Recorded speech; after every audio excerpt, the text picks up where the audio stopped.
Hi folks, it's Evo here from Thundermist Lure Company. So glad to see you and welcome to today's episode of Thundermist Fishing Tips. I'm out here with Bill today. We're out on Lake Erie. Right now it's calm. Let me tell you the situation. There's a cold front moved in today and we've got probably about an hour or two before the rains move in and then the thunderstorms. Now I don't mind fishing in the rain, but first sign of thunder, I'm off the water. And what we're gonna do today, folks, we are gonna jig with the Stingnose jig and spoon. And I've brought some Stingnose minnows with us, and we also got some peanut bunkers.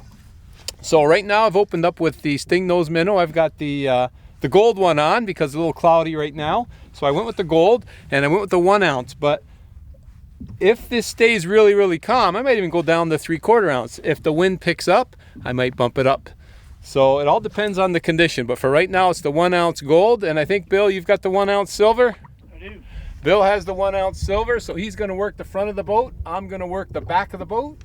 And hopefully we're going to find ourselves some nice active walleye that turn on just before the front moves in. It's a good time to fish just before a front because the fish will sense that and they typically turn on just before a front. So we're hoping they're going to do that today. Stay tuned, folks.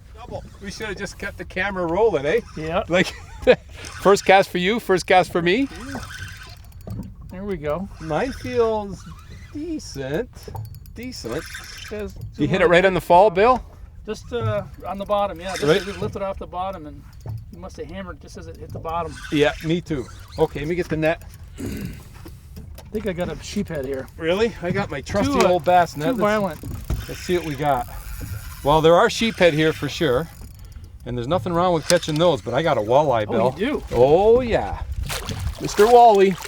Yes, sirree. How's that for the first cast, first fish? You gotta love that, eh? I'll say. Oh, it's a nice one too. Check this out. I think I got old rubber lips here. Hey, isn't that a nice walleye for the start of the day right there? Very, very, very nice. Trying to get this one up here. You got a sheephead, you figure? I or do. a big I can see walleye? it. Yeah, I got a sheephead.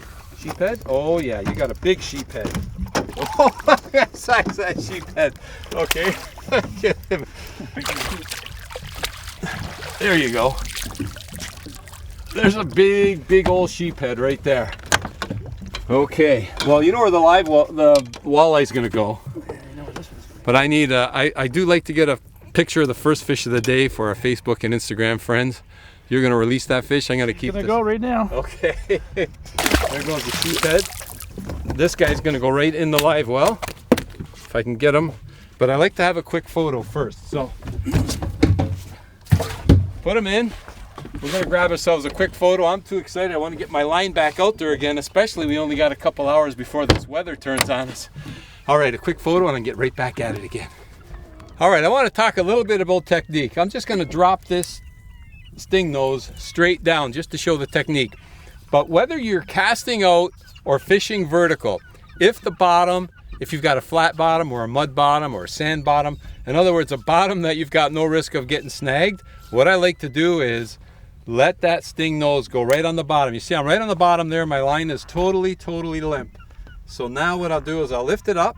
I'll let it flutter right back to the bottom, but I'll let it hit bottom and sit for a second or two and then lift it up again. And let it flutter down, hit bottom, 1 second or two, and then back up again. And when you bounce it, a lot of times they'll come over and take a look, and they'll even, if they don't hit it on the way down, what they'll do is they'll pick it right up off the bottom. So on the bottom, wait a second or two, and then lift, just like that. This is just so much fun. Okay, so we've been catching a lot of sheephead. I don't know if the walleye decided to shut down, but I'll tell you one thing, the sheephead have definitely picked up. But that technique, I really, really like it. If you've got a lot of rock or irregular bottom and you're worried about getting snagged or you're fishing over a wreck or something, no problem. Just lift that Stingnose up or any jig and spoon that you're using and just fish it off the bottom, jig it up, let it flutter down, wait a second. Even though you're 5-10 feet off the bottom, just let it sit there before you jig it again. It's that pause that really entices those bites. Okay, we got a double going here. We've had a few doubles going, but we're waiting to hook into some walleyes. But the jigging technique is a great technique, and it triggers a lot of bites. And this guy picked it up right off the bottom. As it hit the bottom, in that second pause, he just picked it right up. That's another big fish. We're getting all kinds of big sheephead here today. Just so many of them. Oh boy, and they're so aggressive. See, we're using the Stingnose minnow and the 1 ounce because we're fishing a little bit deeper. But it's calm enough we could scale down the 3/4 if we wanted. And you could use a lot smaller if you want to. We were just up in cottage country, eh, Bill? What were we running up there? 3/8? Yeah, 3/8. 3/8 ounce? That was heavy. Yeah. We were fishing in 20 feet of water, just running the 3/8 ounce Stingnose, having a great time. Okay. Yeah, we got another big old sheephead here. Wow. It's a big fish. Hey, he just picked it up right off the bottom. Boink. Now I'm wrapped around them a bit. Get that line, there we go. Look at that, right up the snout. Here you go. Yeah, maybe a quick release right in the water there, Bill. You can probably... Unpin him? Yeah, you can probably unpin him right there and he'll go straight down. Just like that. Beautiful. Thanks, Bill. Okay, so that's the technique. You need to give that a try sometime. I'm going to cast it out now and use the exact same thing. Bounce it back, let it hit bottom, wait a second or two. And then you can rip it back or you could twitch it back, depending on what the fish like. I'm being a little more aggressive today and it seems to be working. All right, back in we go, Bill. That was fun, eh?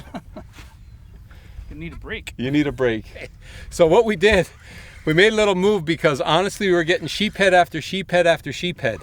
And what I do when I move, I look for either structure or fish. And in this point, at this case, we mark the fish. And where you mark one, you definitely want to stop because where there's one, there's more. So that's what we did. I marked the fish and we stopped into that area. Oh, look at this. We got a jumbo perch. Look at that. We're going to have to keep him. I brought him up relatively quick, but that's a nice sized jumbo perch. Okay. It's not a walleye, but it's also not a sheephead because honestly, folks, we were getting, I don't know, Bill, I lost count. But that's a nice chunky perch right there. Okay, we're going to put him in and see if we can find some walleyes holding in this area. But I did mark a fish, so we're going to work this area, see if we can get into some nice walleye. Oh, okay, I think it's another sheephead. Okay, here's the deal, folks. You know, when we first got here, first cast in, boom, double header, 1 walleye, 1 sheephead. I thought for sure we're going to get into the walleyes today. But honestly, it's been 1 sheephead after another. I don't think the sheephead are giving the walleye a chance to get at these baits. And so what I did, I said, okay. And then we got into those perch, and I thought, oh, school of perch. Where there's perch, there's walleye. Still sheephead. So then I said, okay, let me put my Stingnose minnow down. So I put that down. I said, let me grab my other rod with the Stingnose peanut bunker. But you know what? I think I got myself another sheephead. I mean, it's not as if we're not having fun, Bill, right? I don't laugh. I mean, you got a sore arm, I got a sore arm. Okay, yeah, it's another sheephead. Okay, just what I thought. All right, we're just gonna let him go on the bunker. So I guess it doesn't matter what we throw down there, Stingnose bunker or the minnow. And there he goes. It looks like the sheephead just are not giving those walleye a chance to hit. Now, we only had a couple hours out here. I felt a few small drops already. I'm not worried about the rain, but if you take a look just in front of Bill there, you could see what's coming.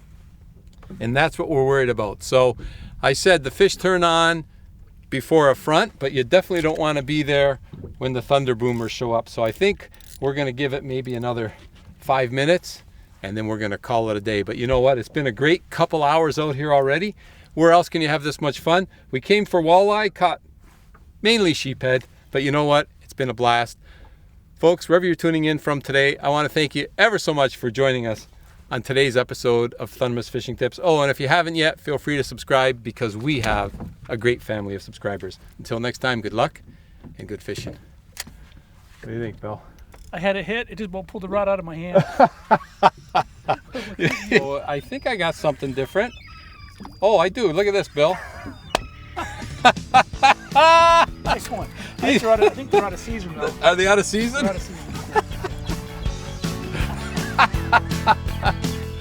I told you the Stingnose catch everything.